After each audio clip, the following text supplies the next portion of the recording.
Ψήφισαν νόμους για να φέρουν τα σπίτια του Κοσμάκη. Να πετάνε στον δρόμο οι οικογένειες με ανάπερα παιδιά. Γιατί αυτό απαιτούν οι τράπεζες και τα φαντς. Αυτοί οι νόμοι λένε ότι αν μια οικογένεια χρωστάει 15. Τα σωματεία, τους συλλόγους μας, εκεί είναι η δύναμη των πολλών, η δύναμη των εργαζομένων, η δύναμη των φοιτητών, η δύναμη του λαού. Το έγκλημα αυτό δεν θα ξεχαστεί. Όλο το ελευθερό θα δίνουμε πολύ. Συνεχίζουμε.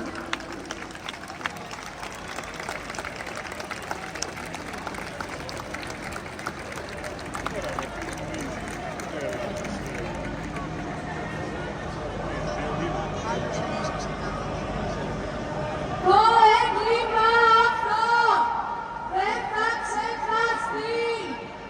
Όλων των νεκρών είμαστε η φωνή. Καλή συνέχεια, καλούς αγώνες. Εμείς έχουμε τη δύναμη και το δίκιο μας θα το κάνουμε πράξη. Γεια χαρά. Κράτος δολοφόνος, σαν ποια πολιτεία, δεν ήτανε αντίχημα, ήταν δολοφονία.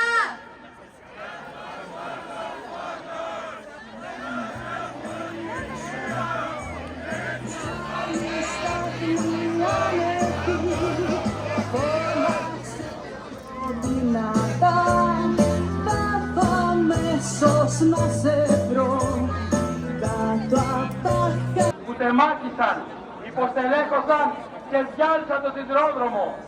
Αυτοί που στη συνέχεια έφεραν εδώ τη Hellenic Train, καθυπόδηση της Τρόικα, της Τρόικα στην λαομύθικη αυτής της Τρόικα των μνημονίων. Την ονομάσαμε μάλιστα θεσμό. Χορτάσαμε τόσα χρόνια από θεσμούς που νοιάζονται για το καλό μας.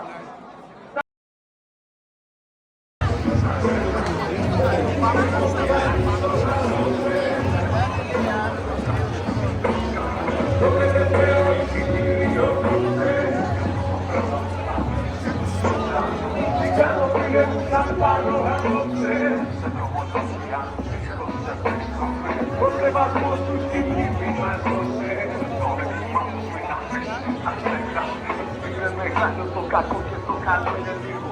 Όσο κι αν θέλω δεν μπορώ να του ξεφύγω. Είναι μεγάλο το κακό σου με το έλεος σου. Και το μεγάλο αφεντικό σου θα λιώσω. Δεν βρίσκεις για να μην το σύμβολο. Γιατί θα πει με το αίμα μας σήμερα. Να καταλάβω.